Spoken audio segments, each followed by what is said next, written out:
Today's program will be presented in Korean with subtitles in Arabic, Aulaxis, also known as Vietnamese, Chinese, English, French, German, Indonesian, Hungarian, Persian, Spanish, and Thai.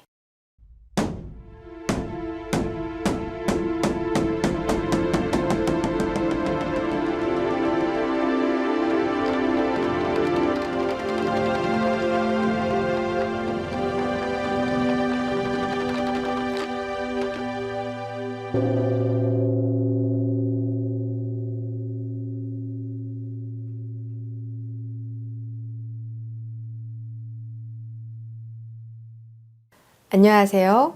평화롭고 조용한 아침의 나라 한국에서 최한빛 인사드립니다. 전통과 현대가 어우러져 조화롭게 발전해온 이 나라에서 한국인들은 물질적인 풍요 속에서도 영성과 수행을 내면 깊이 추구하고 있습니다. 오늘은 한국 불교에서 전통적으로 내려온 사찰 음식에 담긴 의미에 대해 알아보는 시간을 갖겠습니다. 인도에서 발원한 불교는 달마대사를 통해 중국으로 전해졌고 약 1700년 전 한국에 들어오게 되었습니다. 그 후 오랜 세월 동안 불교는 한국의 전통 문화와 결합해서 독특한 모습으로 발전했지만 그 근본적인 가르침은 여전히 이어지고 있습니다. 불생갑이라 성도 마갈타 설법 바라나 인멸구시라. 한국 출가승들의 전통 식사법은 바루 공양으로 이루어집니다. 바루란 스님들이 식사에 쓰는 밥그릇을 말합니다. 바루는 산스크리트어로 빠뜨라, 즉 식기를 뜻하는데요. 불교의 출가승들은 전통적으로 이 바루에 음식을 담아 식사를 합니다. 그리고 공양이란 부처님께 음식을 올리는 것을 뜻합니다. 한국 불교에서는 스님들의 식사를 중요하게 생각하는데 음식을 먹음으로써 출가승들이 몸과 마음을 기르고 깨달음을 얻는 수행을 계속할 수 있기 때문입니다. 스님들이 절에서 식사하는 의식을 식당 작법 또는 바루공양 의식이라고 합니다. 공양이라고 하면 공경의 마음으로 공물을 올리는 것을 뜻합니다. 즉 출가자의 식사 시간은 맛을 탐하고 배를 불리는 시간이 아니라 신성한 공양의 시간입니다. 이 음식이 내게 오기까지의 수고로움과 베풀어진 은혜에 감사히 여기고 이 음식을 먹음으로써 자신의 육신을 잘 유지하여 수행을 계속할 수 있다는 것에 감사합니다. 바루 공양에서 왜 공양이라고 말을 하는가? 우리 구도자들이 이 몸을 잘 유지해서 깨달음을 얻을 수 있도록 스스로 공양을 하는 거니까. 그래서 바루 공양을 할 때는 먼저 음식을 먹으면서 감사하는 마음과 겸손한 마음을 가져야 하는 거예요. 또한 공양을 하는 자기 자신을 존중하는 마음도 가져야 하는 겁니다. 이 공양을 통해 몸을 유지하고 수행 잘해서 깨달음을 이루겠다 하는 마음도 갖고 또한 이 감사함을 갖기 위해 중생을 제도하겠다 하는 마음을 갖는 거죠. 바루그릇은 모두 4개로 바깥의 가장 큰 그릇이 밥그릇이고 순서대로 국그릇, 물그릇, 찬그릇입니다. 바루 공양 과정은 불교 예법에 따라 침묵 속에 진행되며 죽빛 소리에 맞춰 각각의 과정이 진행됩니다. 죽비가 울리면 포개진 바루를 펴고 맑은 청순물로 헹굽니다. 그리고 밥과 국, 반찬을 각각 바루에 담습니다. 음식은 자신이 먹을 양만큼만 덜어 남기지 않도록 합니다. 음식을 바루에 담은 후 식사 전에 암송하는 짧은 개송에는 출가승들이 음식을 대하는 겸허한 마음이 담겨 있습니다. 식사가 끝난 뒤에는 바루를 물로 2번 깨끗이 씻고 잘 닦아서 보관합니다. 계곡나서 양필에처 총기덕행 정결은공 방심이가 탐등이족 정사양야 위로 형고 위송도 응수차시. 바루공양의 의식은 1시간 정도 걸리는데 바루공양이란 그냥 식사가 아닙니다. 밥 먹는 것도 수행이죠. 배가 고파서 마구 먹거나 입맛에 땡긴다 해서 먹는다거나 그런 게 아니죠. 바루공양은 우리 수행자들이 왜 밥을 먹는가, 왜 사는가 이런 구도의 마음을 다시 떠올리는 의식이에요. 바루공양을 할 때는 부처님이 어디서 탄생하시고 어떻게 도를 이루시고 어떻게 열반을 하셨는지를 암송을 합니다. 그리고 많은 보살들과 부처님들을 암송해요. 또한 자연과 무생명들의 노고를 생각하고 보살심을 갖고 살겠다는 의지를 다지고 깨달음을 이루겠다는 서원을 다짐하는 과정이에요. 바루공양에 담긴 정신은 나눔의 식사, 평등의 식사, 비움의 식사, 평화와 생명 존중의 식사라 말할 수 있습니다. 절에서는 모든 사람이 같은 음식을 똑같이 나눠 먹어요. 다 같은 음식을 여러 사람이 함께 평등하게 나눠 먹기 때문에 모두가 평등하다는 것을 말하는 것이죠. 또 바루공양은 환경을 오염시키지 않는 친환경적인 식사법이에요. 음식을 욕심내지 않고 자신이 먹을 만큼만 덜어서 먹죠. 쌀알 하나도 음식을 남기지 않아요. 그러니 음식물 쓰레기가 전혀 나오지 않고 마지막엔 그릇에 숭늉을 부어서 깨끗이 씻어서 마셔요. 그러면 따로 설거지할 필요도 없어요. 자기 그릇은 자기만이 쓰고 자기가 닦아서 정리합니다. 그러니까 청정한 식사법이죠. 그 바루공양은 자기가 먹는 거 다 먹고, 그죠? 찌꺼기가 없잖아요. 그러면서 음식에 대한 고마움. 만약에 배추가 내 손에 왔어요. 이 배추가 내 손에 오기까지는 수많은 농부의 손길이 거쳐왔고, 이 배추가 자라기 위해서는 햇빛과 바람과 공기를 통해서 자랐기 때문에 이 배추 하나 속에 우주의 생명을 보는 것이죠.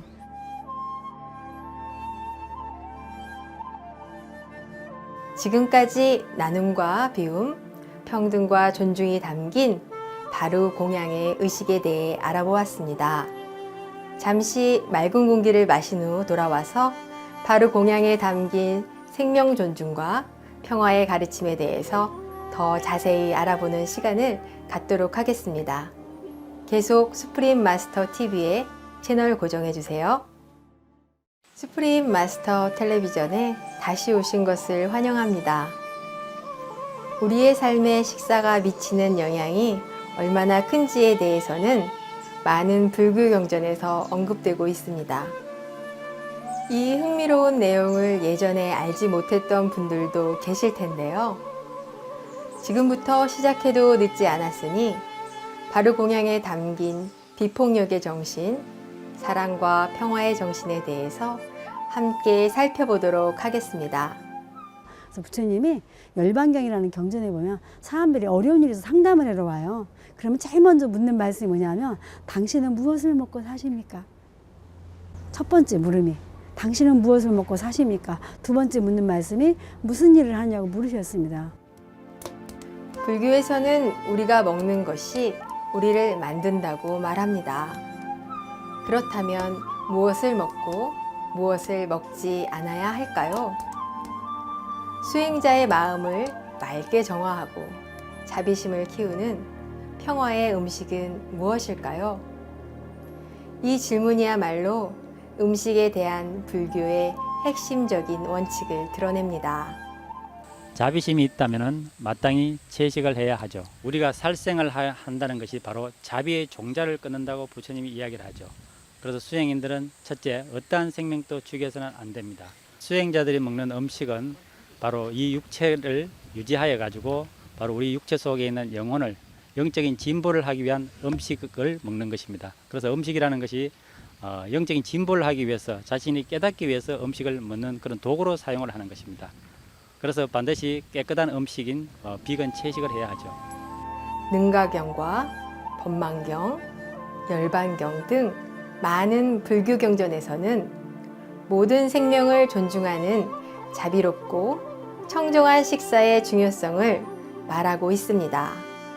증일아함경에서 석가모니 불은 모든 법은 음식으로 말미암아 존재하고 음식이 아니면 존재하지 않는다 라고 말할 정도로 음식을 아주 중요한 것으로 언급하고 있습니다. 채식의 에너지나 육식의 에너지는 다릅니다. 육식의 에너지는 무겁고 거칠고 그렇지만 채식의 에너지는 굉장히 가볍습니다. 육식의 에너지가 왜 이렇게 거칠고 난폭하고 이런 폭력적인 어떤 에너지를 가지고 있냐 하면은 동물의 몸 속에도 사람의 영혼과 같은 똑같은 영혼이 들어 있습니다. 근데 우리 사람이 그 동물의 고기를 먹기 위해서 동물을 죽이게 되죠. 죽였을 때 그 동물의 몸 속에 있는 영혼이 자기를 죽이는 사람에 대해서 원한이나 정오나 이런 에너지를 방출하게 됩니다. 그와 같은 에너지들이 동물의 고기 속에 전부 저장이 되죠. 그와 같은 에너지가 들어있는 동물의 고기를 먹었을 때 그 에너지가 우리 영혼이나 육체의 인체 에너지 장에 전부 중첩이 되어 있습니다. 그걸 먹었을 때 마음이 안정이 안 된다든가 불안해진다든가 명상할 때 집중이 잘 안 된다든가 또한 비전을 흐리게 한다든가 이런 여러 가지 현상을 일으키게 되죠. 여러분 명상 수행을 해서 자신의 본성을 보기 위해서 수행하는 사람들은 내면의 부처의 품성을 봐야 하기 때문에 이런 에너지들이 부처의 품성을 보는데 방해를 하는 원인이 되기 때문에 반드시 깨끗한 음식을 먹어야 됩니다. 그 음식 중에서도 바로 채식인 비건 채식을 하는 것이 가장 좋습니다.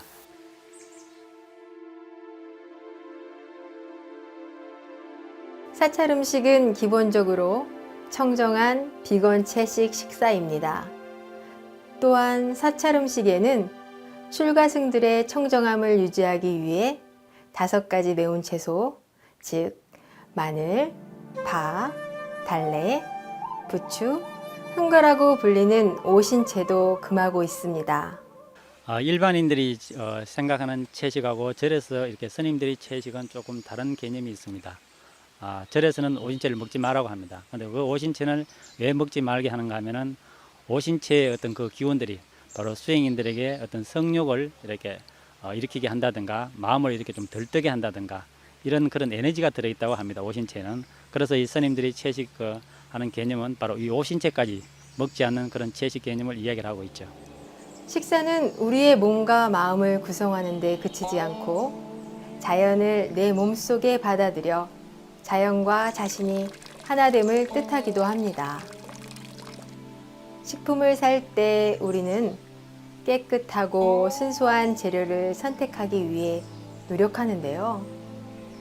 우리가 명심해야 할 것은 결국 깨끗한 식재료는 깨끗한 자연에서 나온다는 것입니다.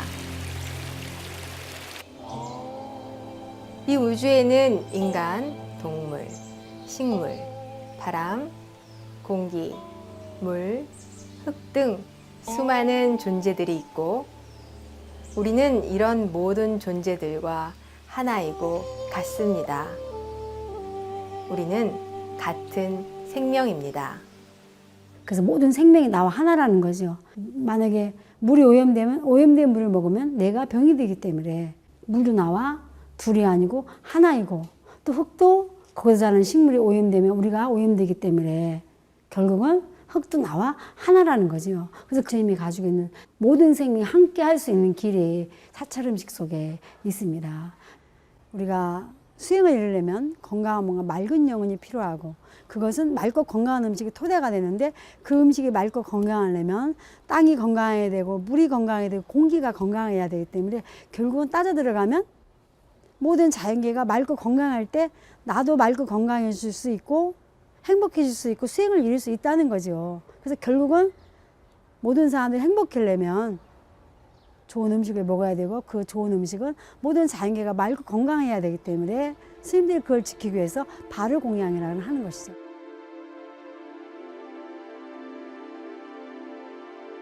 자연과 조화롭게 공존하는 단순하고 자비로운 식사. 바로공양에서는 불교의 생명 존중 사상과 인간과 자연이 하나됨의 사상 또한 담겨 있습니다. 오늘 수프림 마스터 텔레비전에서는 한국 불교의 출가승들에게 오랫동안 내려온 사찰 음식과 바로공양에 대해서 알아보는 시간을 가졌습니다. 다음 주 같은 시간에 계속해서 한국 스님들이 사찰 음식을 직접 만드는 모습과 점차 대중화되어 가고 있는 사찰 음식을 만나보는 시간을 갖겠습니다. 오늘은 깨끗한 환경에서 나오는 사찰 음식의 고귀한 전통을 소개했는데요. 모든 시청자 여러분들께서 즐겁게 보셨기를 희망합니다.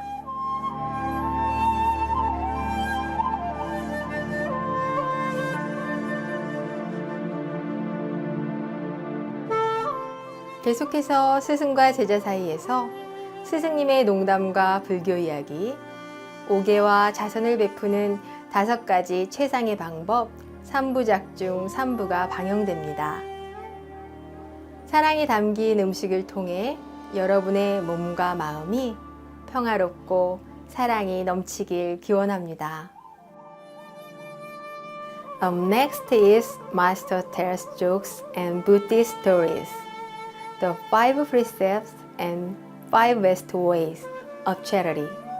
Part 3 of 3 on between Master and disciples. We wish your body and mind have peace and love that comes from a loving diet.